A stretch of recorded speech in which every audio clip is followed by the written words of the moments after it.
When it comes to cool automotive technologies, hidden headlights are one of the things that you really just don't see much anymore. And part of the reason for that is cost. Obviously, if you're going to have hidden headlights, you have to have them actuated by some sort of mechanism or motor.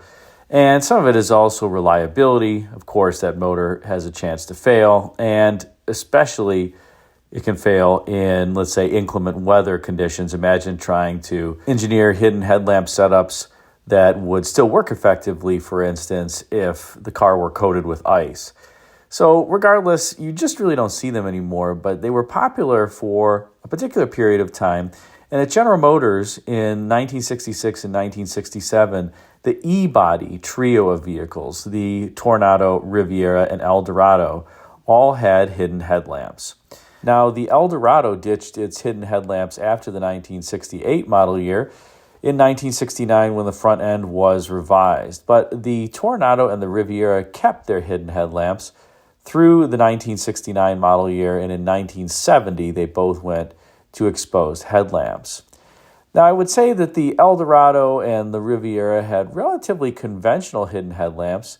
The Eldorado had these panels that dropped down when you activated the headlights, and that would reveal the lights behind them. The Riviera was a bit different. It had headlamps that rotated 90 degrees, and that would allow them to be displayed in the grills. The Toronado, when it was introduced in 1966 and through 1967, had headlamps that popped up when you turned on the headlamp switch. But we're going to talk today about the 1968 and 1969 hidden headlamps on the Toronado, because I think that this is the strangest and, let's just say, the most unique setup that I've ever seen for hidden headlights. And if you can find a different example that's even more strange, please drop a comment in the comment section. And by the way, please like this video. It helps me out as well as the channel. But let's talk about the 1968 Toronado and its hidden headlamps. Take a look here and you'll see for 1968, the Toronado styling was significantly revised out front. This is a 1969 Toronado where the front end is very similar to the 1968. And gone was that, let's say, original look of the Toronado with these very sharply bladed front fenders that I think gave the 66 and 67 a particularly beautiful look. The 66, I think, is the purest, as you can see here, a picture of my autumn bronze Toronado, and my favorite, admittedly. 1967 was also not a bad looker, but the front end was revised to get rid of the eyebrows above the headlamps, as well as change the grille texture and the rear end treatment too, to this egg crate pattern. And I'm not so sure the egg crate is befitting of the Toronado, but the 67 still looks pretty good to my eyes, and you did get an all-new interior for 1967 that jazzed it up a little bit. But for 1968, as I mentioned, there was a pretty major revision to the front end styling that would continue through 1969. And you can see here this big loop bumper up front that was divided in two. This had become an Oldsmobile styling theme by this point, with the introduction of the 1968 cars that had the twin port theme, similar to Pontiac. Again, why Oldsmobile decided to copy that, I'm not sure, but it looked good. And you can see this honeycomb grille up front here that is basically shielding the headlamps. And you wonder, well, where are the headlamps on the 1968 and 69 Toronado given this honeycomb grille? Well, the headlamps are a very strange feature on this car, and that's because the grills actually move out of the way when you turn the headlights on. The headlights don't move. The grills kind of rotate 90 degrees up and into the area underneath the hood, and that reveals the headlamps underneath. Let's take a look at them in operation here. And here you go. So here's the grill with that honeycomb texture. Now watch what happens when the headlamps turn on.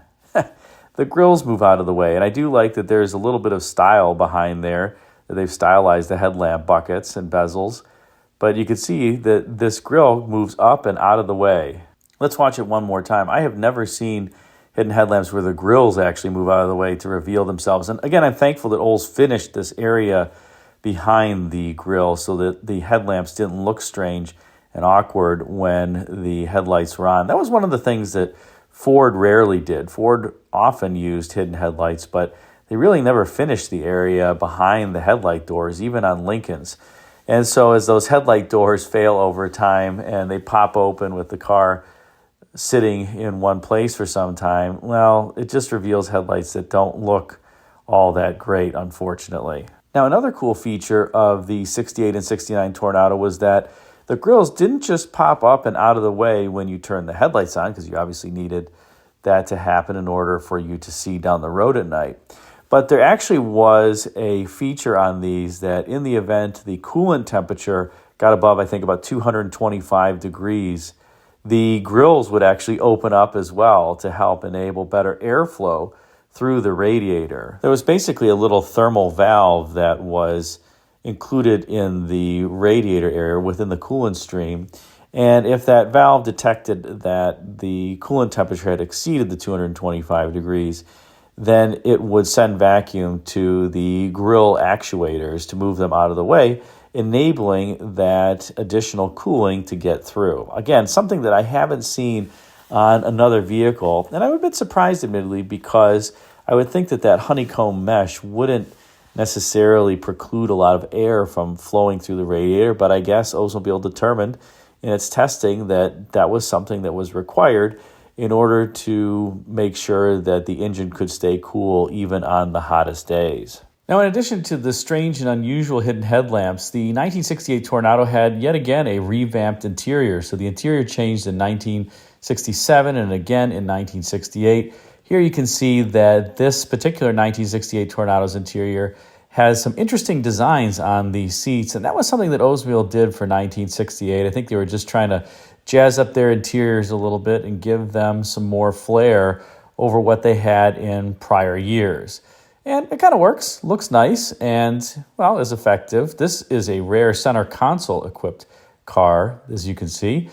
Those center consoles were rarely ordered. Most people stuck with the standard bench seat for their Toronado. Here's a better look at that center console for this Toronado. Notice the Perndl, or Perndissel in this case. S was for super. That would basically lock the transmission and wouldn't allow it to shift out of second gear. A different strategy than what Ford employed on a lot of their Cruise-O-Matic transmissions, where if you put it in 2, then that would be the gear that the transmission would start in, whereas in General Motors cars, if you put the range selector in S, it would start out in first gear, shift into second, and then it just would not allow it to shift into third. 1968 was also the first year for Oldsmobile's 455 cubic inch V8. It had been a 425 cubic inch V8 before this, but it was enlarged for 1968 to 455 cubic inches. And this, aside from the Cadillac 472, was really the largest General Motors big block engine at the time. Buick still had their 430, and Pontiac had the 428 cubic incher that was the largest for 1968. It wouldn't be until 1970 that Pontiac and Buick would get their 455s. Of course, Chevrolet had a 454 as well in 1970. In 1968, they had a 427 as their largest engine. And the 455 made 375 horsepower in base form, 10 less than the 425, actually, that was in the Toronado since its inception. But there was an optional W34 code 400 horsepower Toronado V8 that gave you a special camshaft and a little bit hotter performance. It still was a heavy car. Remember, this is a 4,600 pound car, and so 0 to 60 took about 7.5 seconds, even with that 400 horsepower V8. But again, these V8s are just supremely smooth and very torquey. You really never long for power. You can accelerate away from a stoplight faster than even most modern cars that have more horsepower. Now, obviously, if you get into a drag race with a modern car, you're going to be in a little bit of trouble, but oh well. These are still cool vehicles. Hope you enjoyed this spotlight on the 1968 Toronado and its hidden headlamps. What do you think? Are there any other weird hidden headlamps out there? Drop a comment in the comment section and let me know. Thanks again for watching.